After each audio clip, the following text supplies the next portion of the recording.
Bonjour tout le monde. Aujourd'hui, on va parler de Saint Joseph et de son intercession pour les hommes dans l'Église. Et je vais tout de suite commencer avec une petite histoire qu'il m'est arrivé de vivre il y a 2 ans et quelques, quand je su que j'aurais été muté en Italie pendant quelques années. Et logiquement, on se demandait en famille si c'était effectivement la chose à faire. Déménager une famille avec 3 enfants en bas âge, comme ça, c'était pas gagné.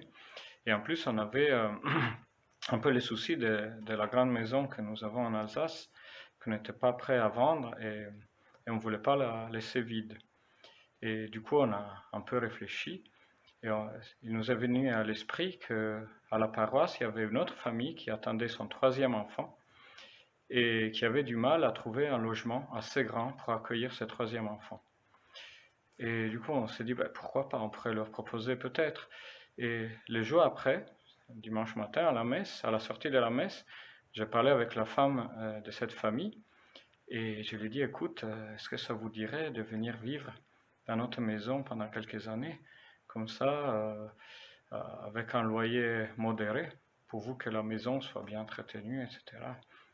Et cette femme m'a regardé presque en larmes, elle m'a dit, mais tu sais, hier soir, mon mari et moi, nous avons commencé une neuvaine à Saint-Joseph pour trouver une solution à notre souci de logement pour accueillir ce 3e enfant.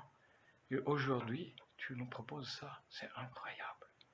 Eh bien, ça, c'est une histoire vraie que j'ai vécue. Et au-delà de la grâce que cette famille a reçue, et moi aussi, je trouve qu'elle a été très instructive. Parce que vous voyez, moi franchement, je n'avais pas demandé l'intercession à Saint Joseph, mais l'autre famille avait demandé ça. Et sans vouloir, nous sommes, moi, Églantine, la famille, nous sommes devenus instruments de cette grâce. Et surtout, on s'est rendu compte qu'on faisait partie d'un dessein plus grand. Et du coup, ça nous a aussi aidé un peu à résoudre les doutes qu'on avait par rapport à notre déménagement en Italie, etc. C'est sentir partie d'un dessein plus grand. Voilà, c'est un peu ça l'essence, je pense, de l'intercession de Saint Joseph, de tous les saints pour nous. Et ça m'a fait beaucoup réfléchir. Vous voyez, c'est pas comme si cette famille avait demandé aux magiciens, au génie d'Aladin, par exemple, de leur faire une magie et de trouver une maison.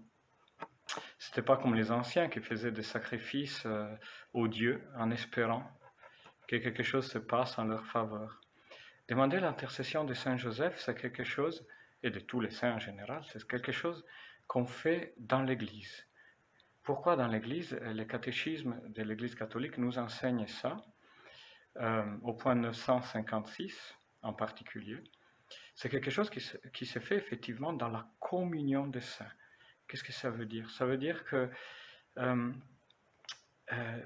la prière d'intercession des saints pour nous, c'est un acte de communion. C'est quelque chose qu'on fait ensemble, qu'ils font parce qu'ils sont toujours vivants, ils sont près de Dieu et ils nous accompagnent. Et nous, avec eux, nous sommes partie de l'œuvre de Dieu. Et ce que nous faisons, et les grâces que nous demandons, nous font participer toujours davantage à l'œuvre que Dieu veut accomplir, mais qu'il veut accomplir avec notre participation. Et ça m'a fait réfléchir aussi à un autre aspect. On peut imaginer les saints comme des exemples pour nous. Et c'est juste, bien sûr, Saint Joseph, on l'a vu ces dernières semaines, un enseignement après l'autre, était un grand exemple, est un grand exemple pour nous. Mais on peut avoir beaucoup d'exemples, et pas que parmi les saints. Par exemple, moi, je suis scientifique, et je pourrais très bien avoir, par exemple, dans mon bureau, une photo d'Einstein ou de Marie Curie. Pour les Français, bon, elle était polonaise, mais ça va quand même. Donc, on me dit, voilà, quelqu'un qui a vraiment bien étudié, peut-être il peut m'inspirer pour mieux apprendre la physique ou la chimie. Mais les saints, c'est pas exactement la même chose. Ils sont des exemples, bien sûr, mais ils sont toujours vivants auprès de Dieu et ils nous accompagnent. Et ils nous accompagnent, on marche ensemble. Et ça rend possible la prière d'intercession des saints pour nous. Parce qu'ils ont fait déjà des pas que nous, on est peut-être appelés à faire, chacun à sa mesure, et ils peuvent nous accompagner en ça.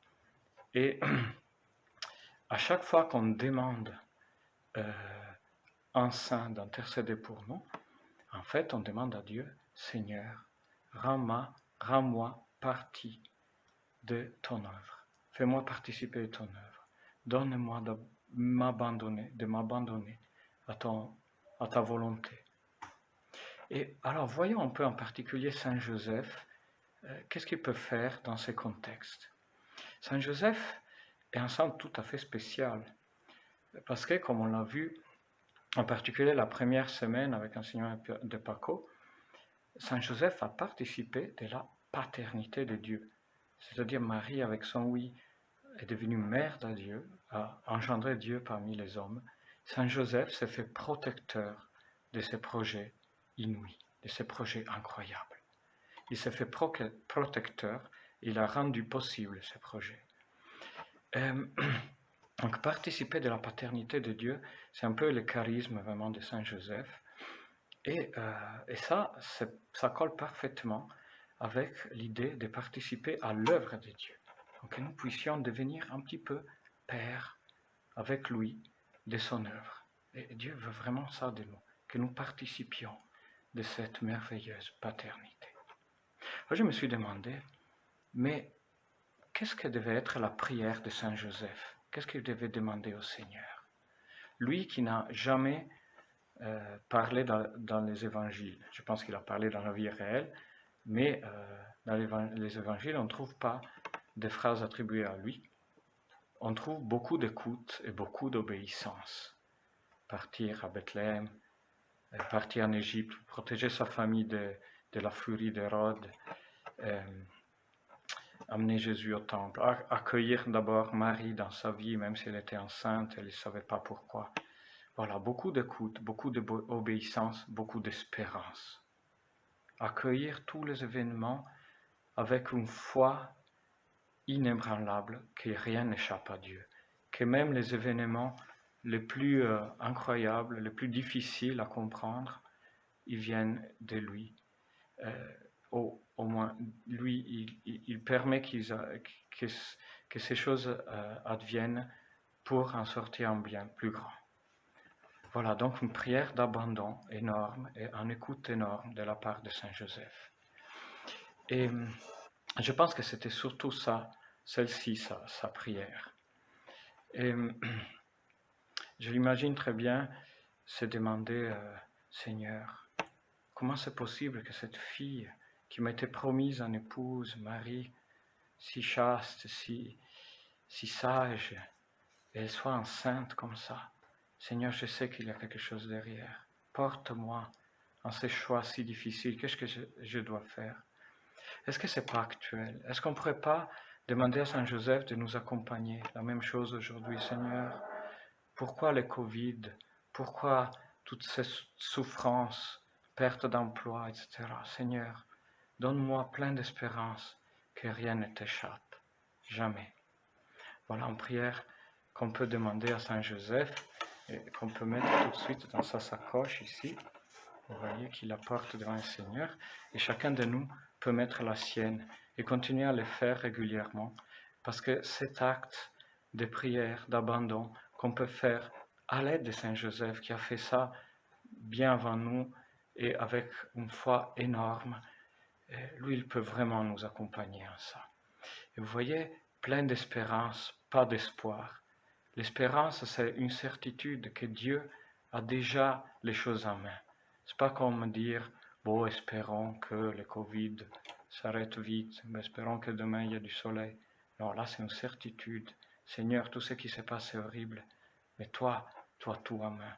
Si tu permets que ça arrive, c'est sûr que tu veux faire un bien plus grand de ça. Comme dans la vie de Saint Joseph.